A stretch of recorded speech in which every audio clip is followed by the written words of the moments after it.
Guys, what's going on? Jeb here, and in today's video, we are back in studio. Finally, we have been gone for a week and a half. It feels so good to be back. We are 5 minutes late, but that is because when we were setting everything back up, we've had like 20,000 technical difficulties, and Smay has been an absolute champ getting them fixed. Drop a +1 in chat for Smay. Guys, we got a great show lined up for you today. We're going to be doing a deep dive into the Bitcoin technicals, and we're also going to be talking about a committee up on Capitol Hill that is throwing shade on Bitcoin and cryptocurrencies, and we're going to be throwing some shade back, guys. I'm going to be honest, because you know that we love our Bitcoin, and we ain't playing around with that. We got a lot of good content for you today. We're really looking forward to it. Make sure to smash that like button if you are excited that we are back in studio. I am joined, as always, by my co-host and your president, Kinda Crypto Tim. What's up, everybody? I might be more excited than Jeb to be back in office. I did like the rolling out of bed and not really having to do that much before you just jump on the camera, but organization-wise, it was not the best. I like the setup here. I like the organization. I feel ready to go being in office. So. Yeah, feel a lot better being here. Absolutely. Guys, we're also joined by Smay, who is going to be mute today because one of the technical difficulties was that his microphone isn't working again. So Smay is here. He's going to be communicating through sign language and gestures. Smay, can you tell us with your hands, what are the turtles saying today about Bitcoin? Okay, good. And also, what should the audience know about the like button? Press it. Okay, there you go. Apparently he can talk. I thought that he was mute, but either way, guys, it is going to be a good stream today. We're really looking forward to There's it. another button they can hit if they really want to. There is, and it is red, and it says subscribe, and you should definitely subscribe to the channel, guys. By the way, I've got a really cool announcement here. In the next month, we are going to be moving into a new office that is twice the size of our current one. We're going to have multiple sets. We've got all kinds of new things coming out for you. We got more content. We got new shows that we're going to be launching. We have new product lines that we're going to be launching in the next 3 or 4 months. We have some incredible stuff going on behind the scenes, and we cannot wait to share it with you guys. We are chomping at the bit. We've been working really hard behind the scenes, and that's why we've been just going ham over the last couple of ever since we moved into the office, because we love you guys so much and we want to provide the best content that we possibly can to you guys. We have a super chat from Gaming with Jordan for $5. Said, Jeb is the best. Hello from Kentucky. Also, is VeChain going to kill it long term? Thanks, Jeb. Yes to both of those. Hello from Kentucky, and yes, I think that VeChain is going to kill it long term. I think it's a good project, and I wouldn't be surprised to see Amazon or some other major distribution services companies adopting VeChain in the future. I don't personally hold any of it, but I might change that. I do think it is a good project. Is there anything else we need to talk about before we dive into the TA? Man, I think we're good. I know at some point, I don't know if he's not on the document, but speaking of projects, I know there's some of the XRP army out there. How about XRP? I think it was, at least as far as a top coin, the top mover in the last 24 hours. Yeah, I mean, Waves is the highest, but number 2 is XRP. Yeah, let's jump on my screen. Rally with that Japan news. Yeah, XRP is up 9.2%. It is the second largest gainer in the top 100, only behind Waves, which I don't know a lot about Waves, but what I do know about Waves, I think it's a good project. Doing a little bit of a market recap here. Bitcoin's up 2.79%. Ethereum's down 1.16%. Binance Coin and Cardano both down 1.5% and 2.2% respectively. Overall, the market doesn't seem to be doing much, but it actually is. We're going to be looking here at the Bitcoin chart here in just a second, and we're going to be diving deep into this because I have a story that I want to tell because the technical analysis is very, very clear. But before we do that, guys, if you enjoyed today's show, make sure to smash that like button, subscribe to the channel. It really helps out when you guys do that, and hit that post notification bell if you haven't already, so you'll be updated when new live streams like this one come out. Follow us on social media at CryptoJeb over on Twitter and Instagram, and at CryptoJebOfficial over on TikTok. But let's go ahead and jump onto the chart because we have a lot to cover in today's stream. As you guys know, Bitcoin in the last year or so went into a massive rally. Drop a 1 in chat if you were in the market when Bitcoin pulled all the way back down to $3,900 on March the 13th, 2020. I remember it vividly. The sky was falling. Everybody was freaking out. They thought it was the end times. Toilet paper was out of stock around the world. The disease that shall not be named for the likeness of not getting demonetized. I think I did. I'm sorry. I love Ethereum. I'm not equating Ethereum with the disease that shall not be named. Slip of the tongue. That's like saying an ex-girlfriend's name to your current girlfriend. I did that once, actually. That's a true story. I'm not even That's a rough one. I'm not even joking. I did that one time. I almost got slapped. It was pretty bad. Yeah, anyway, but we saw Bitcoin jumped off the metaphorical cliff back during March of last year due to the Ethereum disease that shall not be named. It's not Ethereum, guys. Ethereum is much better than what I'm talking about. Bitcoin dropped from $10,000 to $3,900, and it did so in 3 weeks.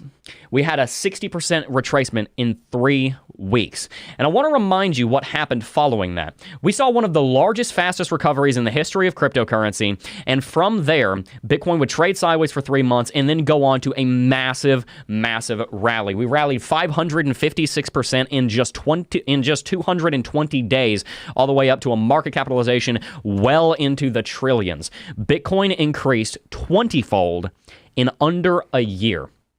The reason I start with that is because we're not just doing short-term technical analysis today, we're also doing long-term technical analysis today. Here is this entire video in a nutshell. Bitcoin had a massive rally. It rallied from $3,900 to $65,000 in a year, and it needed a correction. And I think that correction is now about to be over. Let's continue.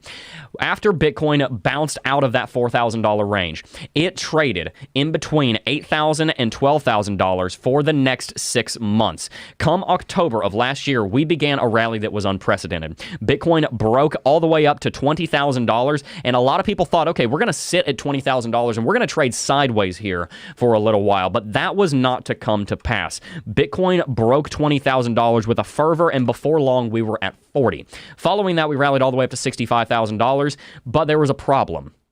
There was some conflict in the market. This rally happened way too quickly. Now, we've talked about this many times on the channel, but just bear with me. This is important for where I'm going. Bitcoin rallied much too quickly. A lot of people were very excited about it. I was very excited about it. I managed to get my family in on Bitcoin right when it was trading around $21,000. I've been in Bitcoin since $3,000. I bought down there around $3,000, $4,000, $5,000, $6,000 back during last year's crash. I was very excited about it, but starting in January and February of last year, I warned that we were rallying too quickly. I warned that all the way to $40,000 from $4,000, 10x in under 8 months was too quick, and we needed a deep correction for the market to remain healthy. Unfortunately, that's not what we saw. We saw Bitcoin correct 32%. I called that we need a 40 to 45% correction back during this time of January. We didn't get it. We only pulled back 32% to $30,000, and then we continued the rally. Within 51 days, we had more than doubled again up to a new all-time high of $62,000. The market was overextended, and the market needed to correct. It didn't get it. Instead, we traded sideways for 2 months, and everybody thought that we were consolidating. I told you guys during that time that Bitcoin needed a strong correction. We were not getting a big enough one. We were seeing that the tops were slowing down in their acceleration. We were seeing that the bottoms were start to come in lower. We saw a lower low on April the 26th, and that was the first sign of trouble. Soon, we saw Elon Musk come out and say that he was not going to be accepting Bitcoin for Tesla anymore, and the correction that we've been calling for 6 months finally happened. That correction from $65,000 down to $30,000, I think, is now over. Let me show you why. During bull markets, there is a very important moving average to pay attention to. It's none other than the 20 exponential. The 20 EMA has been on the chart the whole time I've been talking here, and as you can see, generally speaking, when you're in a bull market, you will normally stay above this level. On the daily chart, a lot of times you will fall below it just for a time as you're going into a small correction phase, but you normally don't stay below the 20 EMA for all that long. You normally trade sideways through it and then get back up above it relatively quickly. However, the weekly chart 20 EMA, you almost always stay above during a bull market. Notice here in 2016 and 17, we stayed above the 20 exponential moving average for a very long time. We barely ever fell below it. And most importantly, we stayed above the 20 monthly EMA during the entirety of that bull market. Well, here's the good news, guys. Look at this. We are now bouncing off of the 20 monthly EMA. We are also now above, or about to be above, we're testing resistance on the 20 weekly EMA. This right here is important because in the same way that we called for this correction that happened within just 2 weeks, Bitcoin went from $60,000 to $30,000, and that it needed to correct, and that it needed to go below the 20 weekly EMA. Now, Bitcoin has been down here for so long that I think it needs to go above the 20 weekly EMA. And I'm going to be backing up that case in this stream because I think that this correction might just be over. It's not confirmed yet, but we do want to pay attention to the technicals that are telling us it may be. The first thing to pay attention to is the fact that we have seen a strong buy signal coming out of Lux Algo. If you guys don't know, Lux Algo has become one of my favorite indicators in the last couple of months. We've started working with them. We are affiliates for them, so the channel is supported when we talk about Lux Algo. Of course, if you guys want to sign up, there is a coupon code JEB, J-E-B-B, for 20% off at checkout. That helps to directly support the operations of this channel, guys. All this camera gear, this microphone, this office that we're moving into is not cheap, so Lux Algo does help us, but whether or not they were paying us at all, I would still advocate for this because it is one of the best indicators I have ever used in my entire trading and technical analysis career, and it flashed a buy signal 3 days ago for the first time since May earlier this year. 2 months we had a red sell signal and we finally seen a buy signal. That's a good sign. Other good signs. We've seen that Bitcoin has broken north above the 20 daily EMA. That is very important because the 20 daily exponential moving average tells you whether you're in an uptrend or a downtrend. Not only that, we've rallied for the last 8 days. You can see here on the TD sequential, which is a candlestick counting algorithm, that we have rallied 1, 2, 3, 4, 5, 6, 7, 8 days in a row. Now, we're going to come back to that because that might be a bearish signal, but just keep in mind that we've rallied 8 days in a row. That signifies that there is strength behind the bulls and that they're confident.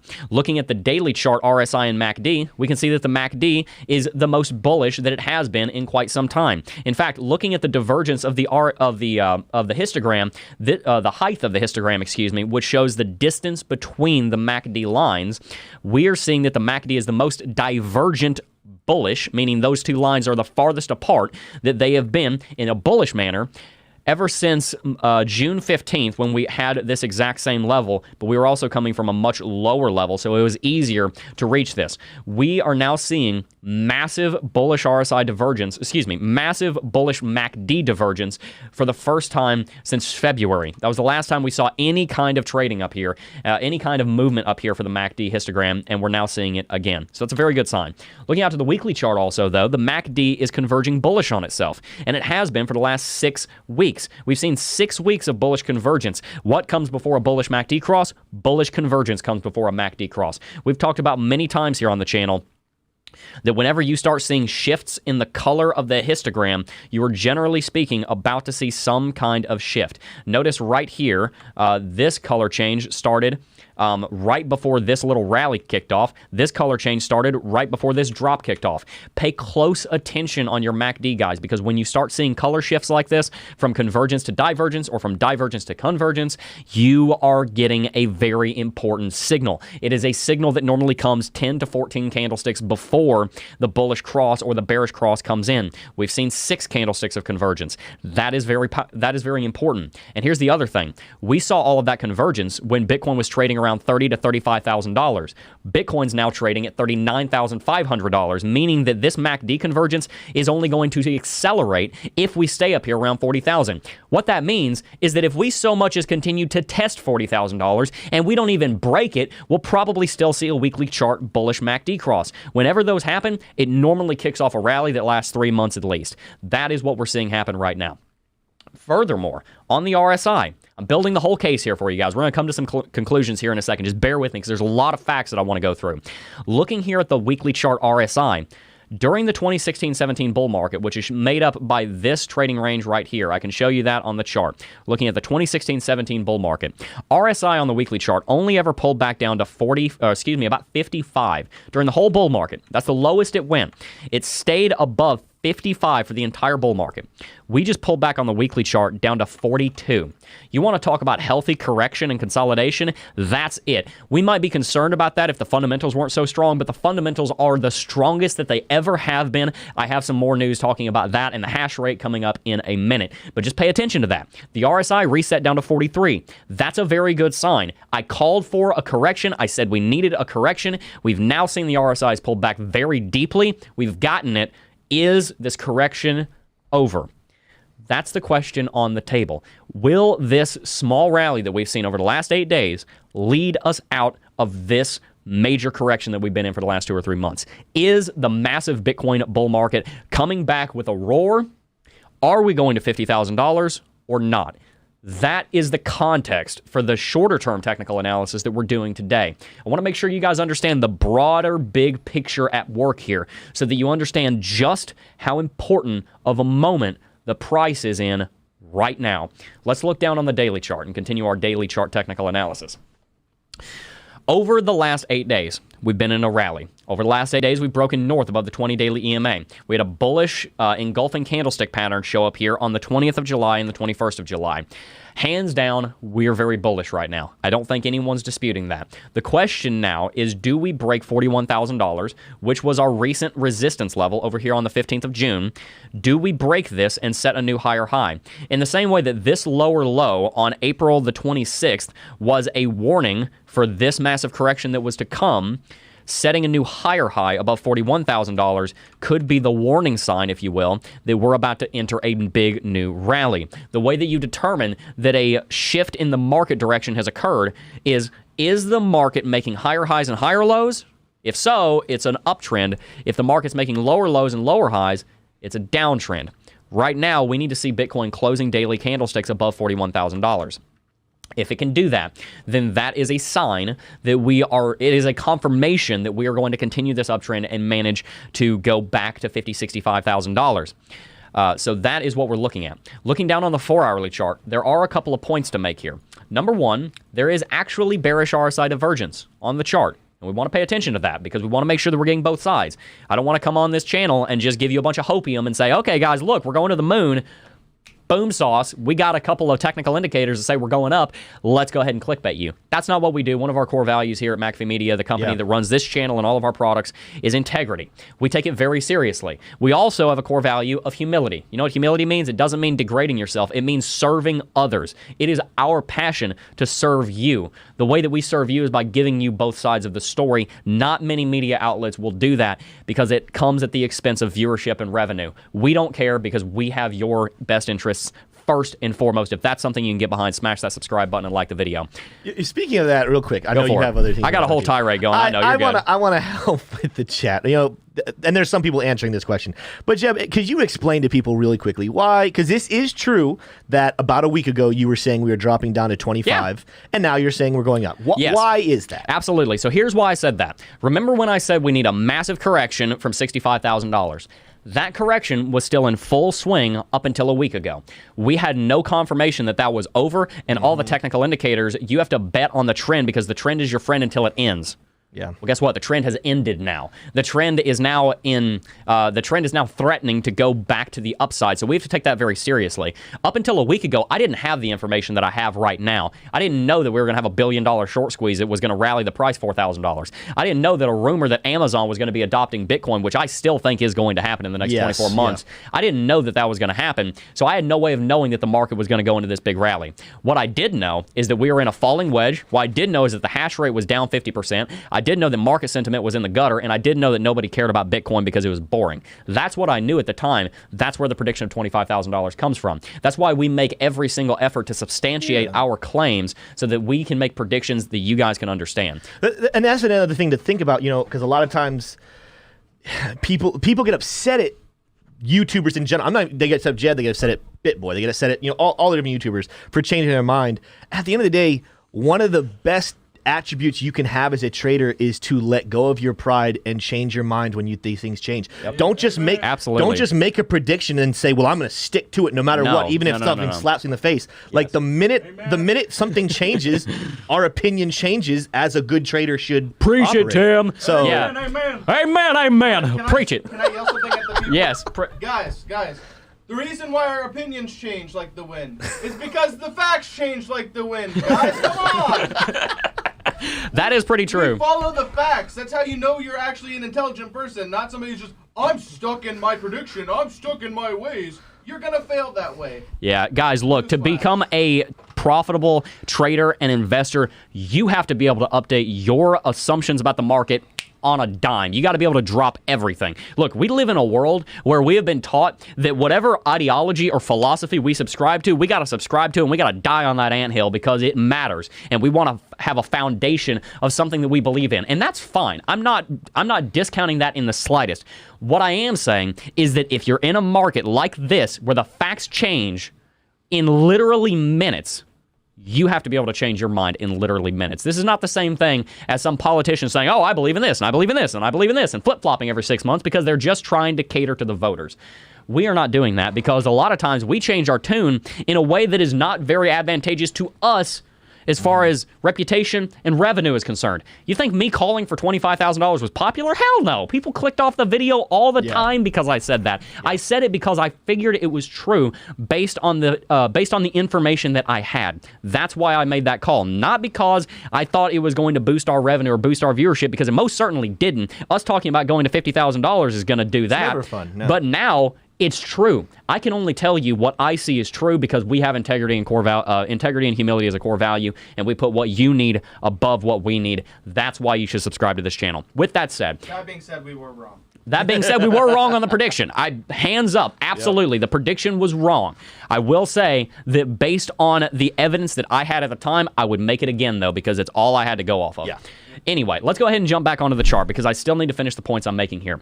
Bitcoin currently has some bearish RSI divergence on on its tops on the 4-hourly chart. We have highs right here, and we have highs right here. There is an uptrending level of resistance, and then there is a downtrending level of resistance on the RSI. That is called classical bearish RSI divergence, and it generally speaking will result in a movement to the downside on the market. So I want to make myself very clear here, because I don't want someone coming in the chat 2 days from now, whenever a correction happens, to say, oh, Jeb, you said we were going to $50,000. I do think we're going to $50,000. But first, I think we need a pit stop. I think we need to stop for gas. I think we need to take a bathroom break and buy some Doritos and a Frappuccino from Starbucks, because Bitcoin just went into a $10,000 rally. Let us not repeat the history. This is why I went over the context before we got into the stream, because we had to have this massive correction for 3 months because we didn't stop for gas, because we didn't take a break every 200 miles on our road trip. That's why we needed a correction this drastic in the first place. That's why we corrected 60% in 2 months. We don't want to do the same thing.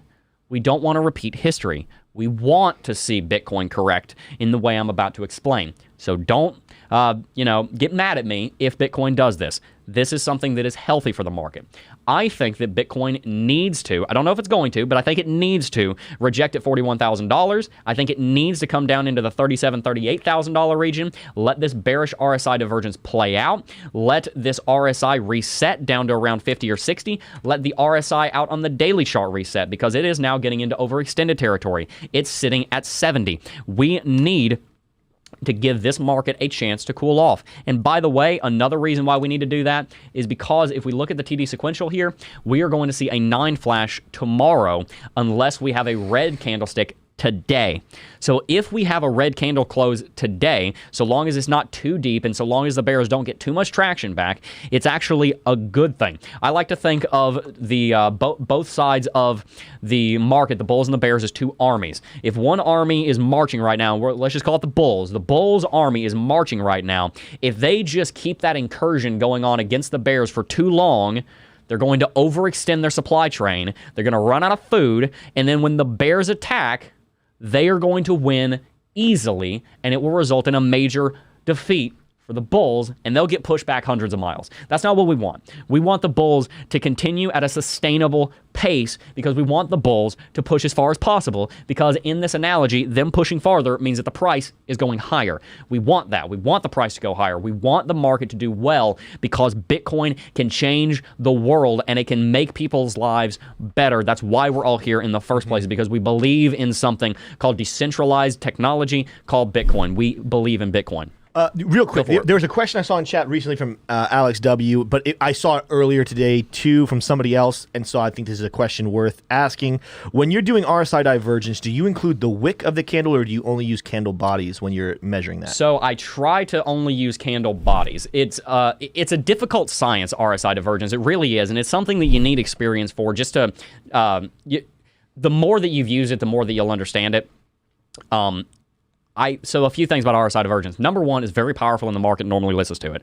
Number two, you normally need a little bit of time to make sure that you've actually set a top. For example, on my chart right here, RSI divergence has not, this is only one 4-hourly candlestick. For all I know, this market could continue to rally. The RSI could rally all the way up here to 85, and then it wouldn't even be RSI divergence at all. This RSI divergence is not locked in and confirmed yet, just by the way. But as far as whether you use the wicks or the candle bodies, I normally try to use the candle bodies. At least use the same on both. If you're going to use the candle wicks, use the candle wicks on both. If you're going to use the candle bodies, use the candle bodies on both. That is generally the best rule for doing technical analysis on trend lines, on anything. If you use wicks, use wicks. If you use candlesticks, use candlesticks. But try not to mix and match them unless there's a good reason. There are exceptions, but in general, try not to. Sweet. Is that good? No, that was a great answer to the question. Cool. Do you have more you want to go into, or do you want to answer some super chats? Let me go ahead and finish everything I'm saying here, and then we'll do some super chats, because I want to make sure we get all this in kind of like one nice, neat bow. So Bitcoin has RSI divergence right now. It needs to correct. It needs to flag out. Here's what I think Bitcoin is going to do.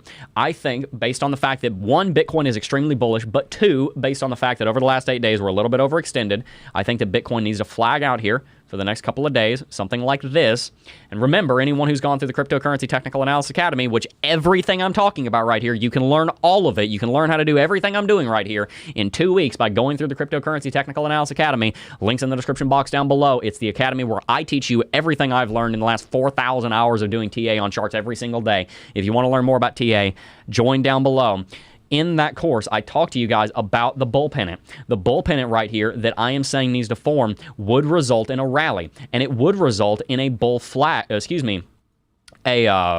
price target. If we extrapolate here, if I can get my chart to work, there we go, it would result in a price target of close to $50,000. Notice how I did that. For anyone who's gone through CT2A or you know how bull pennants work, you do something called a flagpole from the beginning of the rally to the end of the rally. Then you extrapolate it through the bull flag itself, and then you extrapolate it, and then it gives you a price target. Now, these price targets are not perfect. It's not a science. It is an art. I've talked about that many times. TA is not a science. It is an art. I mean, it does have scientific aspects, of course, but it's more of an art than a science. This price target will put us close to $50,000. So we really have two options right now. Either one, we can flag out like I'm expecting, and then we can, in a healthy manner, rally up to $50,000, probably sometime around mid-August. Or we can do something else that I've seen happen many times. Remember when I said Bitcoin rallied to $20,000 and blasted straight through it? That happened right here. A lot of people thought that Bitcoin was going to stay below $20,000 and test it over and over and over again, but Bitcoin was so exuberant, there was so much going on that Bitcoin blasted straight through it, and within 3 weeks we were trading from $20,000 all the way up to $40,000. We just kind of jumped through it very quickly. Something very similar might happen here. We might get up to this level that we're below right now of $40,000 and just explode straight through it, and we could be up above $40,000 tomorrow. It is possible. There's a lot of pent-up exuberance in the market right now. The bulls are very strong, so that is possible. I personally think that we are going to do something like this, though. Notice how Bitcoin, when it was trading close to $20,000, yes, it broke out quicker than people expected, but it also entered a pennant pattern. Look at this. We rallied up to the resistance, which is what we just did. We entered a pennant pattern, which is what I'm saying we should do. And then we had a bullish breakout. Guess what the bullish breakout did? The bullish breakout followed the price target, and it actually went far beyond it because the price target was only $27,000. We rallied to 40. In this case, we might not be quite as bullish as we were at that point, but I think we are bullish enough to hit the price target, which is $50,000. I see two scenarios. Like I said, either one, Bitcoin will flag out here and break to 50K, or two, forget the flag and go straight to 50K. Either way, I think we're going up, even if we pull back a couple $1,000s in the next 2 or 3 days. So let's go to full screen and let's wrap a nice, neat bow on this. I've got some other fundamentals that we need to look at. We're going to look at hash rate and a couple of other things. Bitcoin is in a very, very, very important decision point right now. Again, the reason I gave you all the context for what's happened in the last 3 months, even though in the last 12 months, even though we've talked about it a lot here, is because you need that perspective to understand why this is so important. Bitcoin is at a crossroads. It can continue this bull market with the exuberance that it has underneath it right now, or it can reject from $40,000. We can lose this spark. It can go out, and we go into a bear market. There are two options right now. We've got to choose. I think that Bitcoin is going to rally here. I think that the miners coming back online, being less profitable at lower prices, so they need to buy into the market and help move the price up, is a good thing. I think that we're going to start seeing major tech companies investing in Bitcoin. They need a year to get all of their board and all their investors and all their stakeholders and all their executives on the same page. I think a lot of them are going to start buying Bitcoin pretty soon. I think that we are primed and ready for a takeoff. I could see us being back at $65,000 in the next 2 or 3 months, guys. Maybe even faster than that.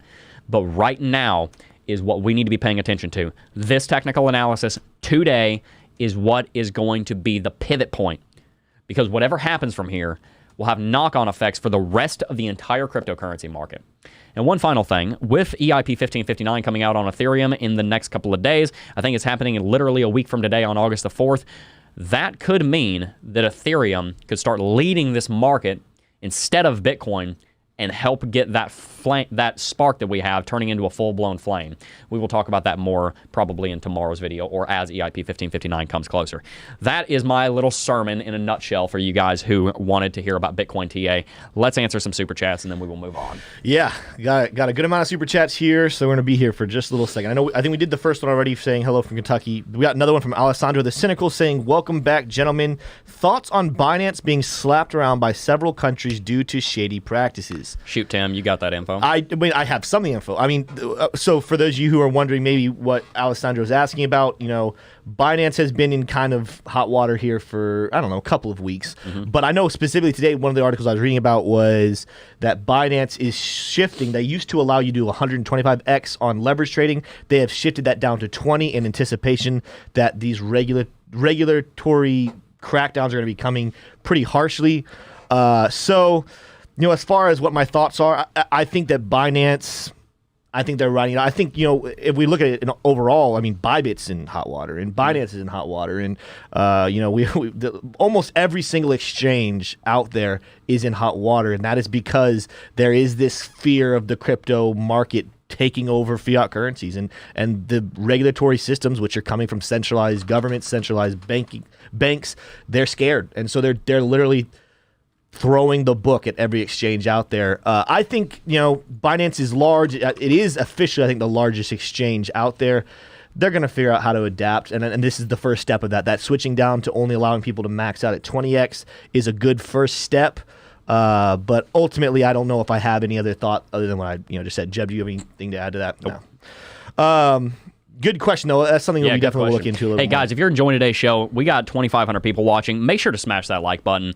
We work very hard to bring the show to you guys, and we really appreciate it when you guys do that. It does help out the channel. It helps us out in the algorithm. So if you'd like to see more content like this and you'd like to help to support what we're doing here, hit that like button, subscribe to the channel, and thank you guys for the super chats. Those are going to pay Smay. That's his salary. That's what they say, yeah. Also, guys, hit the like button because if you want there to be an office turtle for the next office, we have to have the likes to know that you guys want it. This is true. Because it's a big undertaking to have an office turtle, guys. So if you want an office turtle, That's a good point. And the other thing is that I know there's a lot of you out there. So there are 800 people out there that have already hit the like button, which is great. You can only hit the like button once. What you can do is share the video and get your friends to like it. Get your friends involved. Hit the like button, hit the subscribe button, hit the bell, and hit that share button and send it to everyone you know and their mother.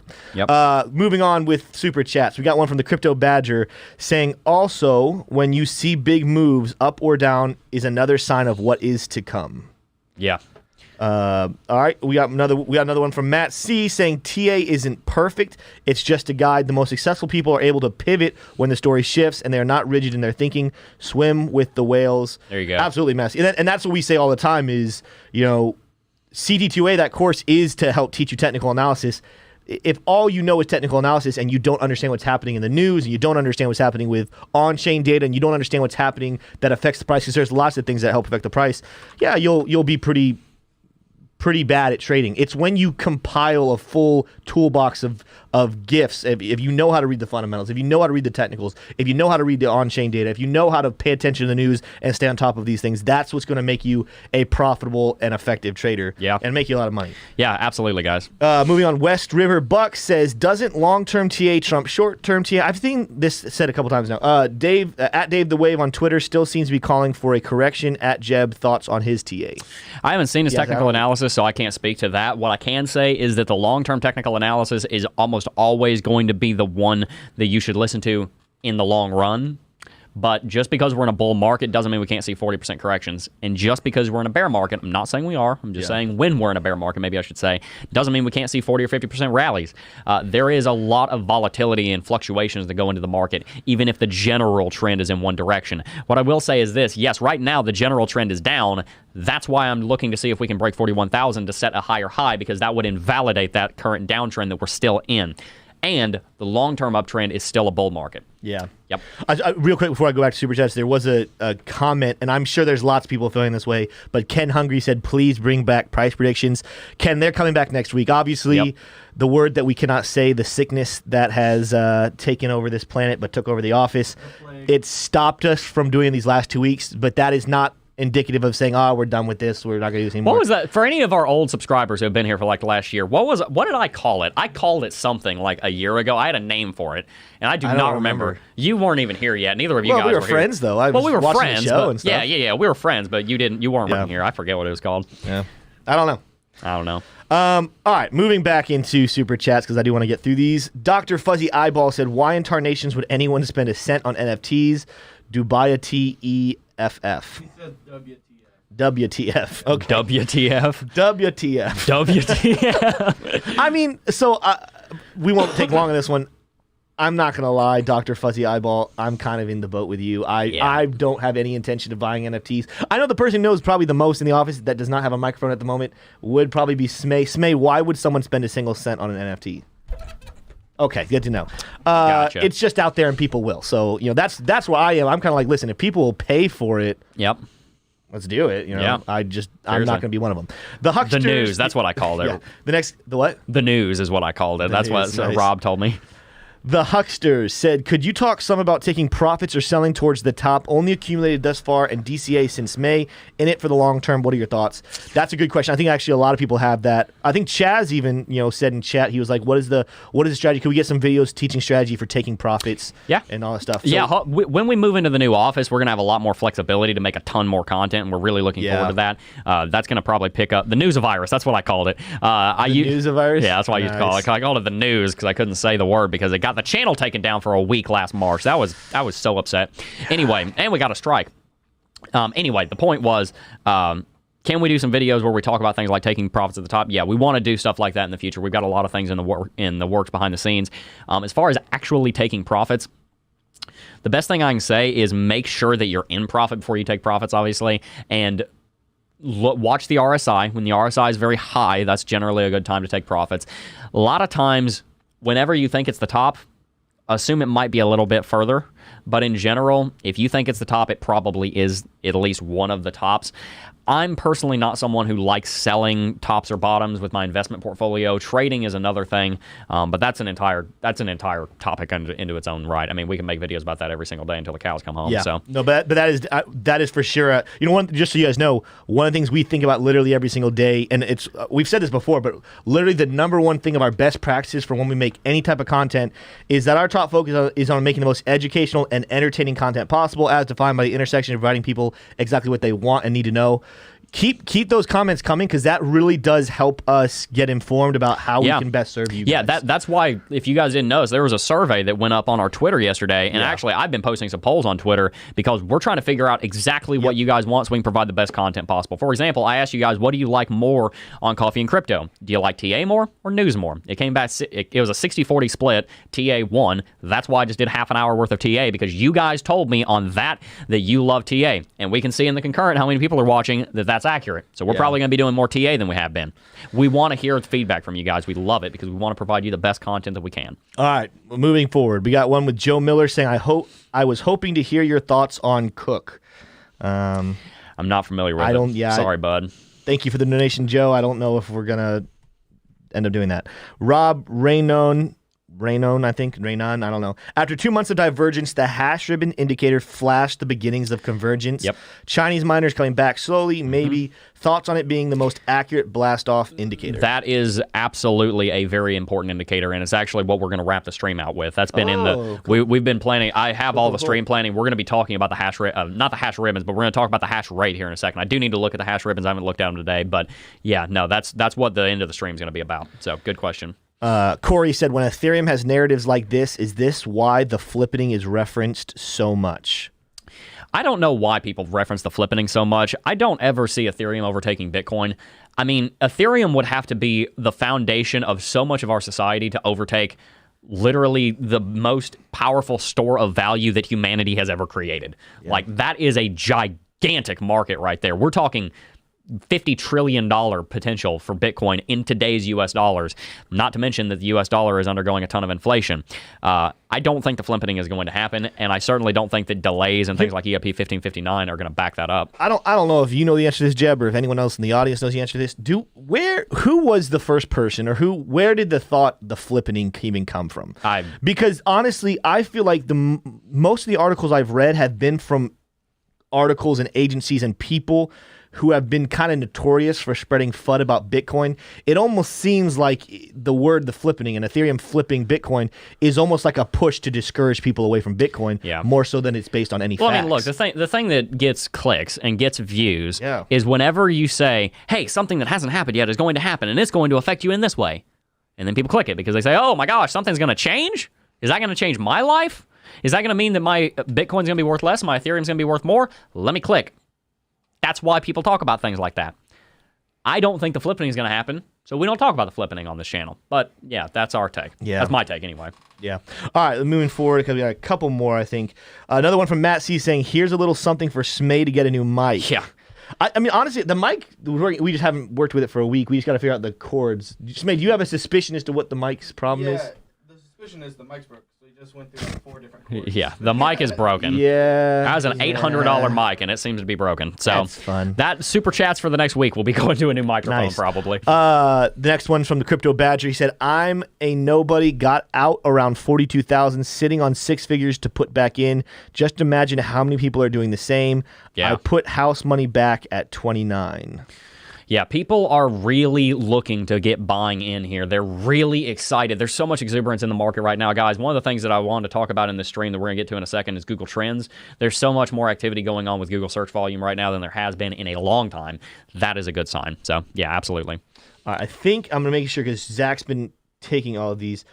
Yeah, I'm pretty sure that was the last super chat we got. Colin asked, So far. Colin Flying Fish said, hey, Jeb, what's the average age in your team running this company? Wow. What is the average? Okay, so we have one that's 31, one that just turned 30. Yep. I'm 27, and then it jumps down to Taylor, who's 23. Yep. And then Doss Shannon- is gone, so he was Doss was 22. gone. Yeah, he was 22. Shannon's 21. Shannon's 21. I'm 20. Zach's 21. I'm 20. You're 20. Smay's Smay's 20. 20. Gia's 21. Yes, she's 21. I would probably put the average sitting somewhere right around 23, 24. Jillian is 21, I think. Yeah, no, Yeah. it's probably around 23, 24. Our executive team, it's probably 26 because... Yeah, our executive team is older. Because, like, Yeah. the only... hold on. Freak. 30, 26, 20, and 21. Yeah, 25, 26. 25, 26 for the executive team, yeah. Yeah. Corey donated $5, said, glad to see you guys back in studio. Loved your improvising for the time being. God bless and keep up the good work. Thank you very much, Corey. We learned a lot from the last week and a half that we were off.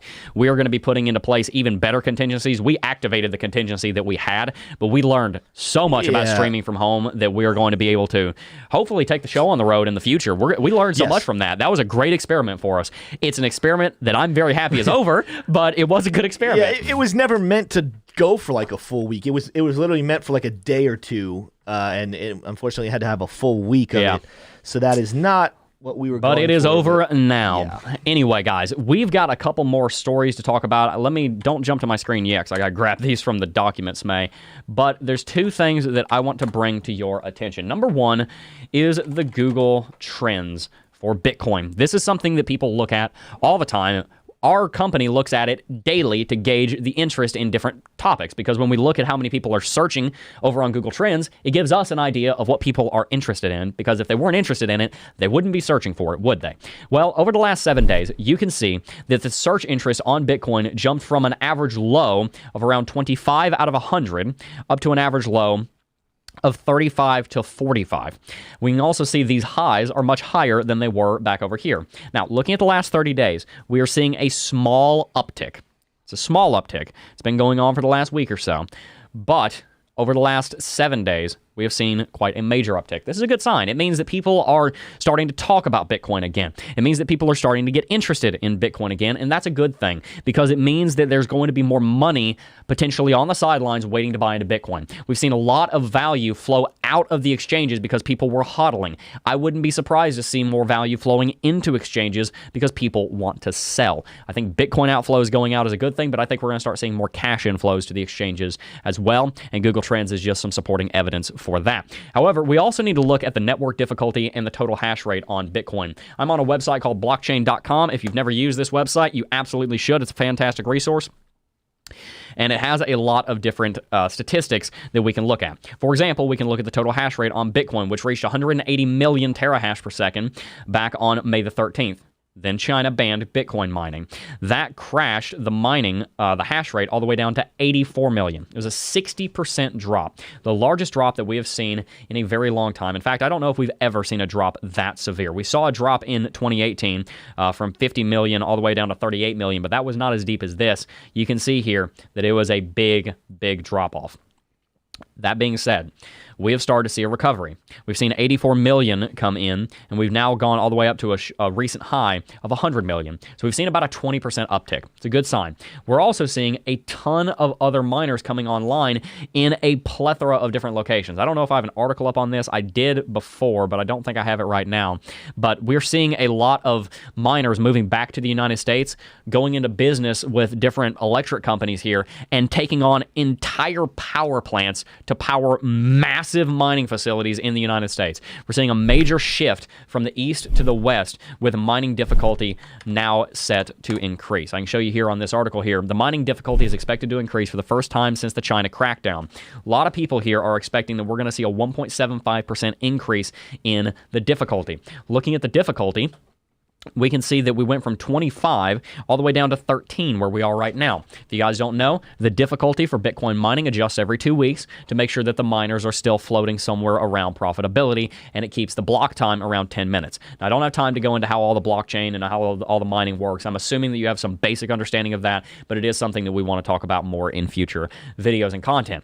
Right now, the network difficulty is much lower, which means that the profits for the miners are lower in general. Excuse me, not the profits. The revenue for the miners is lower in general because so many miners are offline. It means that the mining sector has constricted. It's gotten smaller. It's not a good thing. That's not a fundamentally good thing. It's not going to lead to price appreciation when the mining goes down. But when the mining goes up, it will have a good impact on the market because there's more industry going on behind the scenes. There's more money transacting. There's more Bitcoin that is worth more changing hands, and it increases the overall value of the network. We're more than likely going to be seeing a difficulty adjustment up, and we're going to see more miners coming online, which is a very bullish thing. The total hash rate on Bitcoin is a phenomenal indicator of the long-term price of Bitcoin. One of the reasons that we rallied so quickly over the last year is because during the 2016-17 bull market, total hash rate was below 1 million terahash per second. It got all the way up to 14 million before the bull market ended. In between the end of the 2017 bull market and the beginning of the 2020 bull market, total hash rate had increased from 14 million to about 65 million. So the underlying intrinsic value of Bitcoin, if you will, can be modeled by the hash rate graph, at least to a certain extent.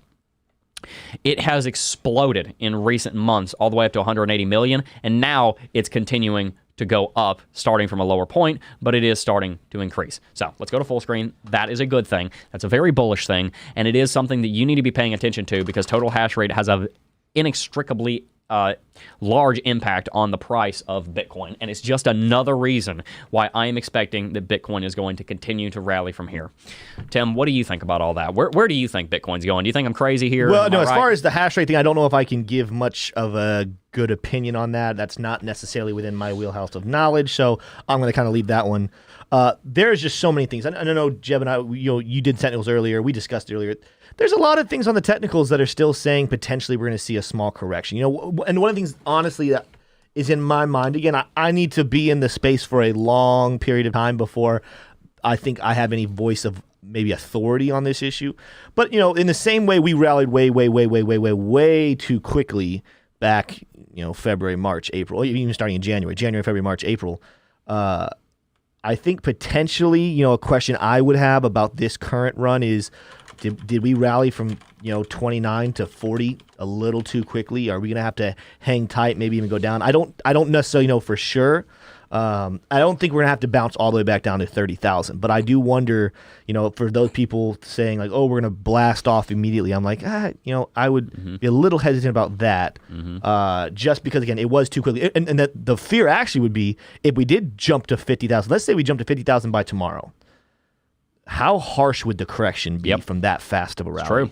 That's what I'm worried about. But I need to be in the space a little bit longer and see a lot of those happen before I can use any evidence to say I have seen a lot of them happen, and it happens all the freaking time. So yes, we could go to $50,000 tomorrow. Beware the correction that will come. Yes. Promise you it's going to be bad. There's a couple other super chats I think that even potentially could touch, they're asking similar questions that you could answer that would help touch on that even more.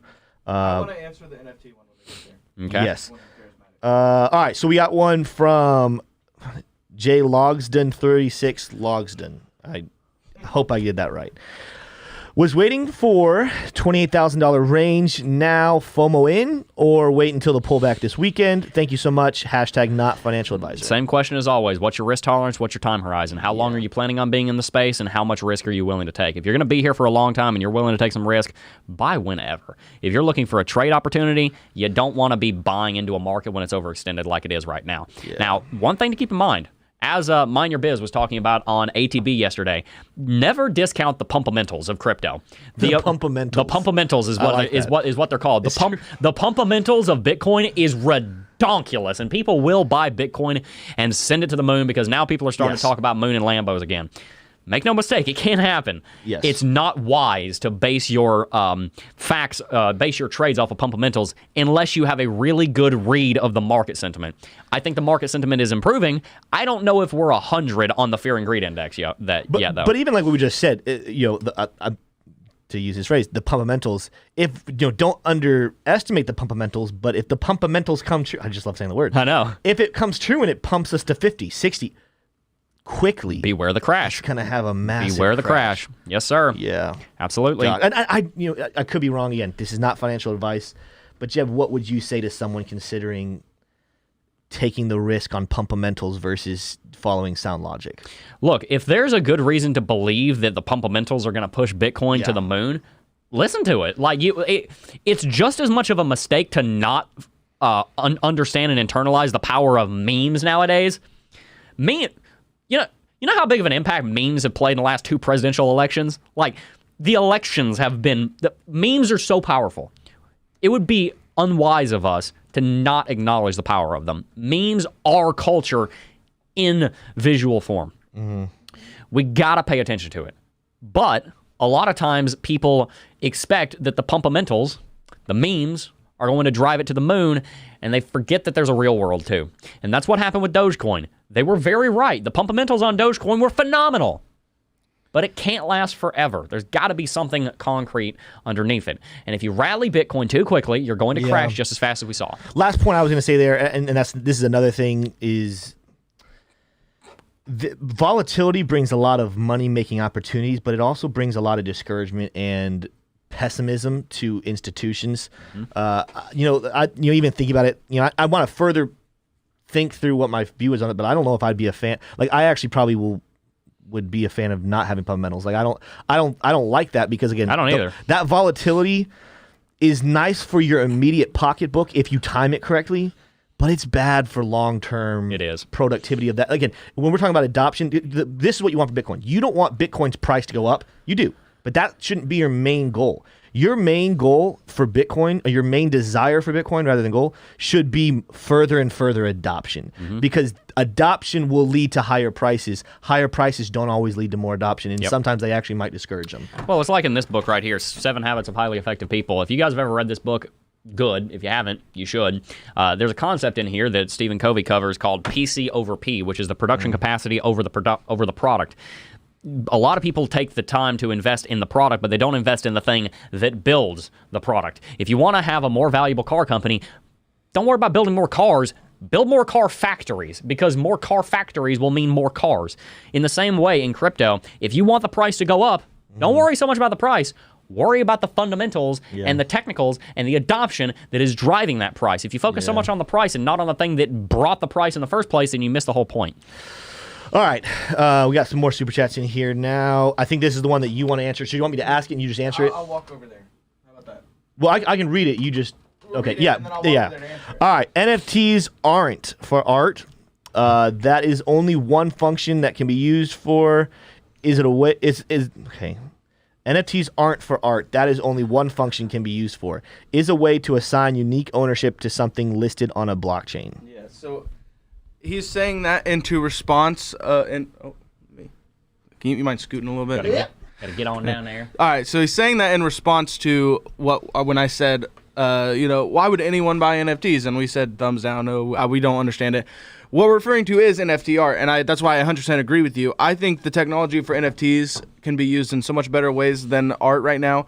I do like that it gives the ability for digital artists who have been underrepresented before to be able to sell their art. But like I said, like somebody said, but there's a ton of people that buy digital collectibles. Yeah, there's always going to be a market, but that's why back then when NFTs were pumping, I said, guys, it's really not going.